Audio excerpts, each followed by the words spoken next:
Crazy, dude. When you talk about like how fast things go by, Tyrone just turned 21, and Yonka's gonna be 18 the day we have, like graduations coming up, right? And she's planning on having the graduation reception on her birthday. That's crazy. So she'll be 18 that day. So all my kids will be adults now. So I guess that's the best thing out of becoming sober, and getting your shit straight and getting your life straight is being able to witness things. Because man, I could have died, dude. I could have died, and I would have never seen Yonka or Lorenzen or Tyrone, accomplish anything other than what they already had accomplished at that time. So, which was really nothing. They were just kids. I think Lorenzen was probably like 12, maybe, and Tyrone was probably like 7. Yonka or somewhere around there. Yonka would probably be like 3 or something like around that time. So 14 years sober next month, man. That's a talk about being a survivor. Yeah, man. That's what I always say. I always consider myself that hardcore alcoholic because it's easy to go back to it and just have that strong willpower. Yeah. Willpower in anything, really, whether to be sober or to get your dreams or whatever you want to get done, it's a lot of willpower, a lot of sacrifice. Hell yeah.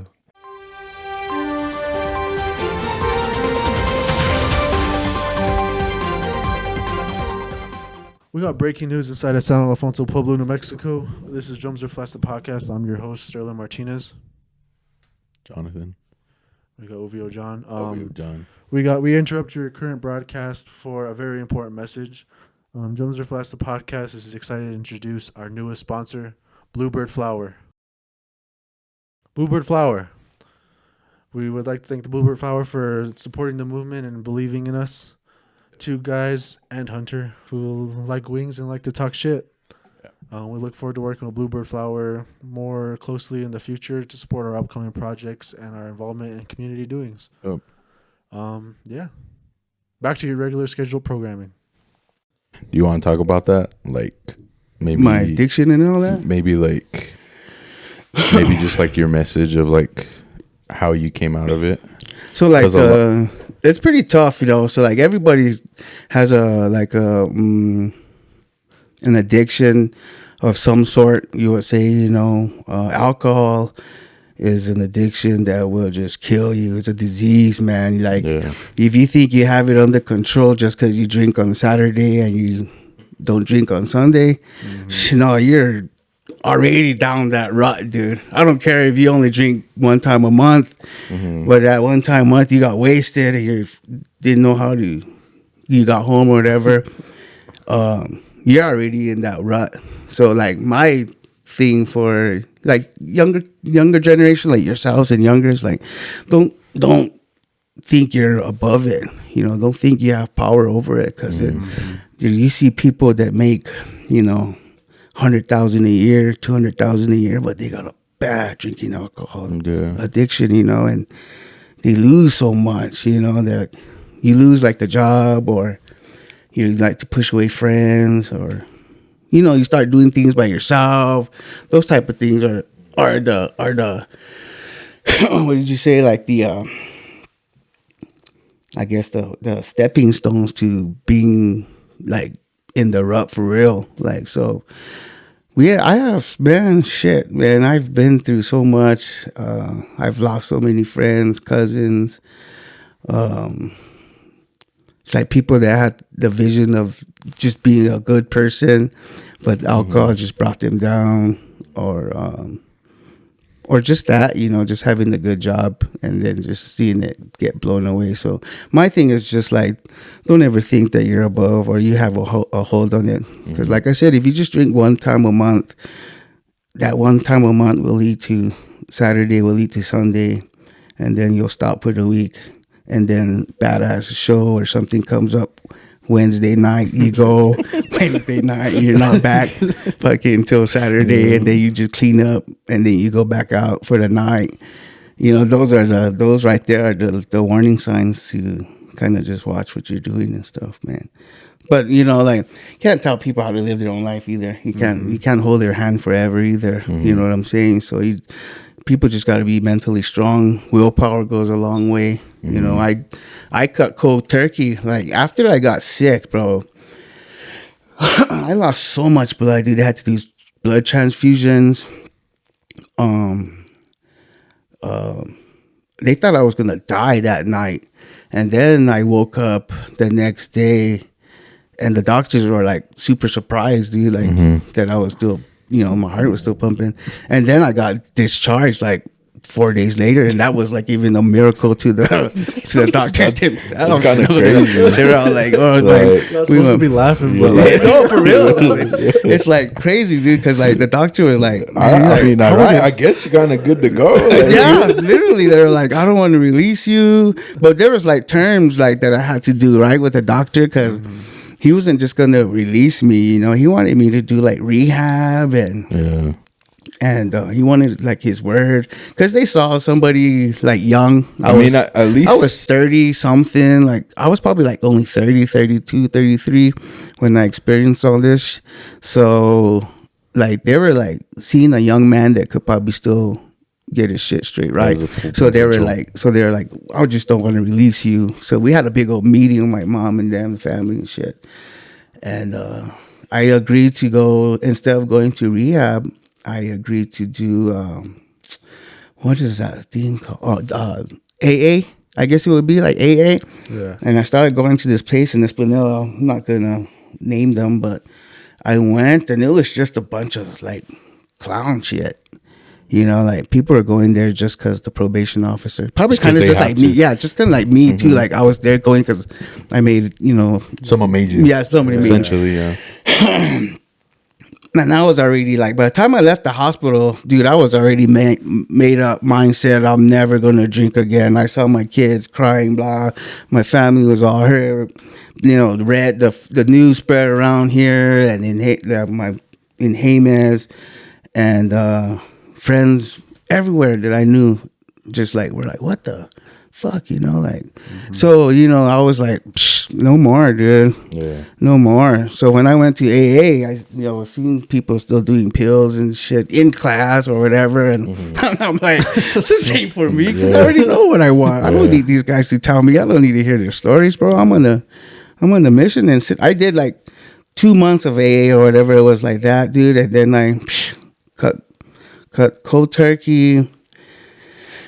And then I just started surrounding myself with like family and friend, like family first.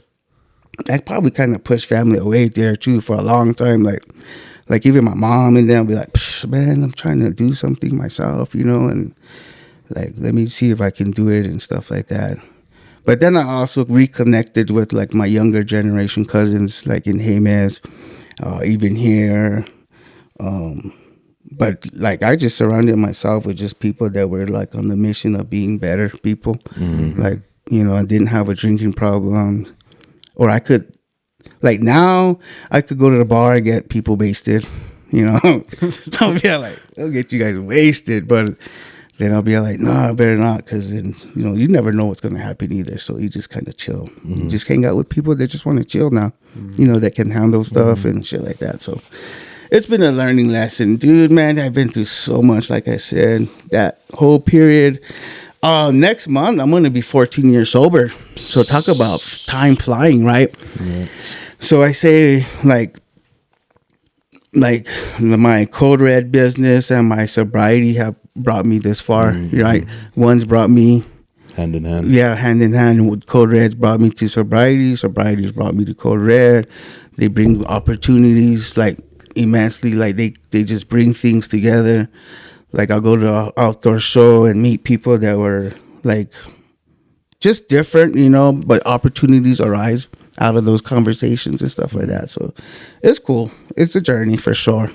Just like I just tell, like you were saying about what would you say, I just tell people, don't think that you have it under control, because man, that shit will take you. Because once it leads to alcohol, you can go down the hardcore drug thing, meth, crystal. I didn't want to put your business out there, but I just knew, like, I personally think of you as like a survivor in my head. Mm-hmm. You know, a lot of our family members, community members get stuck in alcohol and they, you know, can't get themselves out of it. Yeah. And it's hard. You know, my dad suffered from the same thing. Yeah. Ended up Good dying. friend. Ended up dying There's from a it. brother. But you know, I always wanted to hear your story. Yeah. I was young, so No, man, it's like me and your dad were brothers, bro. We did a lot of crazy stuff together, man. We did so much together. We had a lot of fun. We played on the tables. We played Little League together. And those are the people that hurt, you know, that I think of. And then I just get all hurt and be like, damn, you know. And then, but you guys are like the same thing for me, too. Like, you guys motivate me, too, in that way to be sober and be that role model, because like you said, like people, like I'm a survivor of that disease. There's a lot of people out there that want to stop but just don't know how. yeah. And like I said, willpower is a lot, you know. You're gonna have to push away friends and family that you like really love, That enable you to be like that. yeah. Like I still have cousins in Jemez that I love to death. I love them to. I love everybody in Jemez, bro. But we still have our problems down there too, you know. Just like here too, you know. That way, that's why I always say, like, I don't wish like that kind of alcoholism on anybody. Cause man, I was in bad shape, dude. I was waking up 4:30 in the morning, shakes, you know, doing a shoddy already, so that so I didn't shake, and then the crazy thing about it too is like I went freaking vegan there for a while, all stupid, bro. So like not eating properly, bro, really messed me down. Yeah, it really messed me up, dude. I mean that hard liquor, and not eating right will tear you a new one, bro. That's wild. And so like even when I was in the hospital, bro, they're like, my mom's all like, he doesn't eat meat, bro. They're like, And then they're like, no wonder he's all fucking sick, you know? Like, this guy's all like on a freaking 100 proof vodka fucking diet and no meat and shit like that. So, malnourished and but you everything. do like I was doing all kinds of crazy stuff, man. So, Dude, I remember that this is just crazy stories. I would find fucking 99 shots at my dad's. Yeah. Like whenever I'd pull up and see him, I'd find him hiding I mean I know like a little kid, like yeah, like I know he's drunk or like that's- whatever. And I'd find him in the most random places, bro. Like I remember one time opening his truck glove compartment. There's Yeah. like all kinds that come out.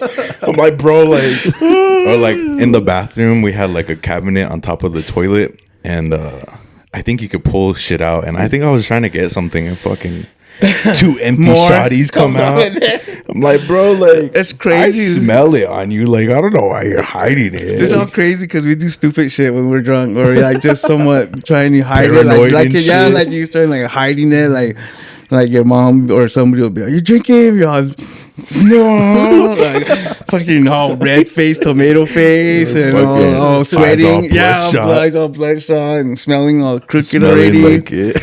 I know, and then you start hiding stuff. I like you're not an adult, you know, like you're a little kid. You'd be like, oh, I better hide my liquor over here, like in the wood pile, or like in the fucking under the towels or some shit, all stupid, bro. Under the towels. But that's where it leads you, though. You know? Yeah, but that's what I mean. Like I That's know, where- you know, the yeah, craziness of that's it. where Like, it leads you, dude. I mean, you get paranoid about stuff, and like, because you already know you're already messing up. So the Yeah. people that love you are already going to be mad at you. So that's why you hide shit. Yeah. Right? So people love you. They tell you not to do stuff.